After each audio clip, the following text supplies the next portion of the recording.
Hello there, people of the internet. Welcome back to me screaming my opinions into the infinite void and hoping someone listens. Sorry for disappearing for a couple of months, but I'm back better than ever with a brand new video.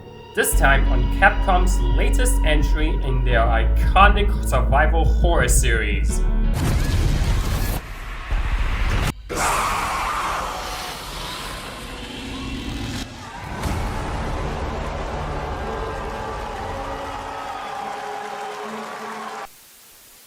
Warning, this game contains the following: blood, gore, gun violence, zombie killing, body horror, human experimentation, giant spiders, creepy interactions, child endangerment, inappropriate chainsaw usage, and numerous one-liners. This is a Resident Evil game.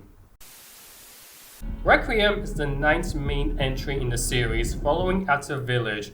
It features a new playable character, the FBI analyst and daughter of Alyssa, Grace Ashcroft, who investigates a series of mysterious deaths involving the survivors of the Raccoon City incident with the aid of the federal agent and returning protagonist, Leon S. Kennedy.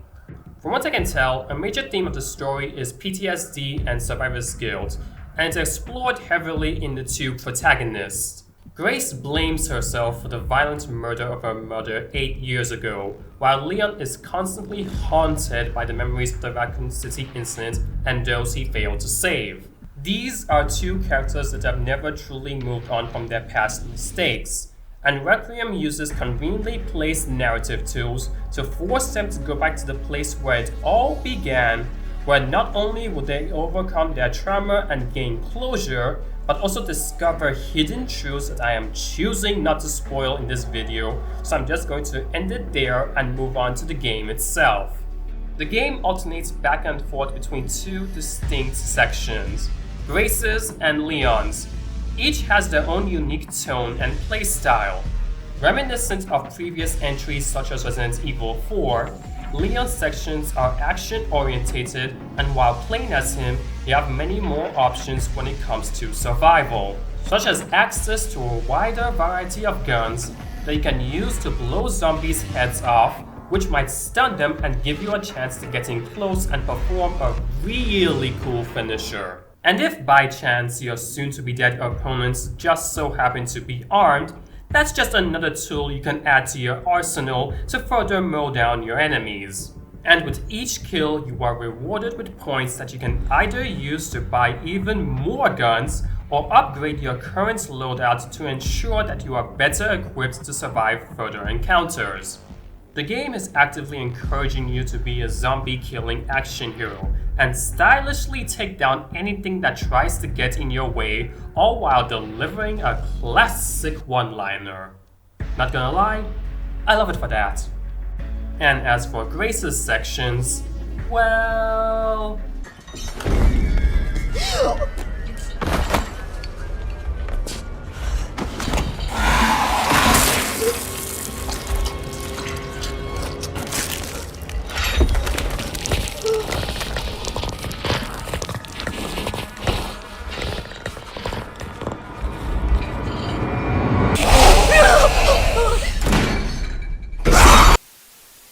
People of the internet, meet Marie. She haunts my nightmares.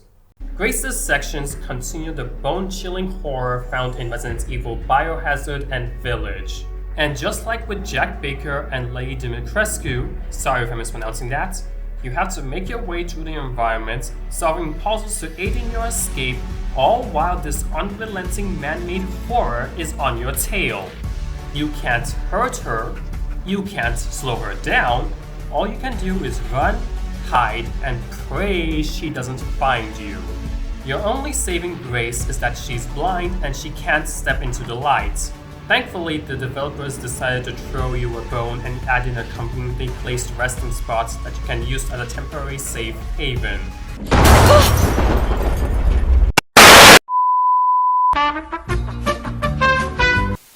Let's move on, shall we?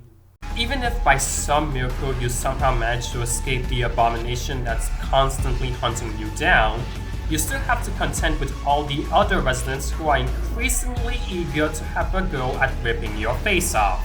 Yes, I do admit that you are better equipped to deal with them, but ammo is hard to come by, and trust me when I say, they do not go down easy. And when you do inevitably run out of resources, you can use this marvelous contraption to extract infected blood lying around the place and somehow use it to craft bullets, molotovs, health injectors, and other tools to ensure you don't die horribly. Don't ask me how this works, cause I do not know. Both characters can be played either from first-person or third-person perspectives, and you can easily switch between the two to one that better suits your playstyle. You want the bone-chilling first-person camera of Resident Evil 7 and to have your face all up in the horror? Sure, why not? What's that? You prefer the over-the-shoulder camera of Resident Evil 4 and to see all of Leon's animations? Yep, that's there for you too. Personally, I would recommend playing Leon in third person and Grace in first person, but who am I to dictate how you enjoy the experience? Just go on and do what works for you. Another neat little detail is the outstanding sound design. For example, located throughout the game are 25 tiny little Mr. Raccoon statues, which, if you so choose, you must find scattered across every single area and destroy them in order to unlock a special bonus. While some are as easy to spot as an enormous flesh monster, others are so well hidden that it is almost impossible to find them unless you know exactly where to look. I'm not afraid to admit that I'm absolutely terrible when it comes to finding collectibles. But the good thing is that they emit a rattling sound that tells you exactly where they are.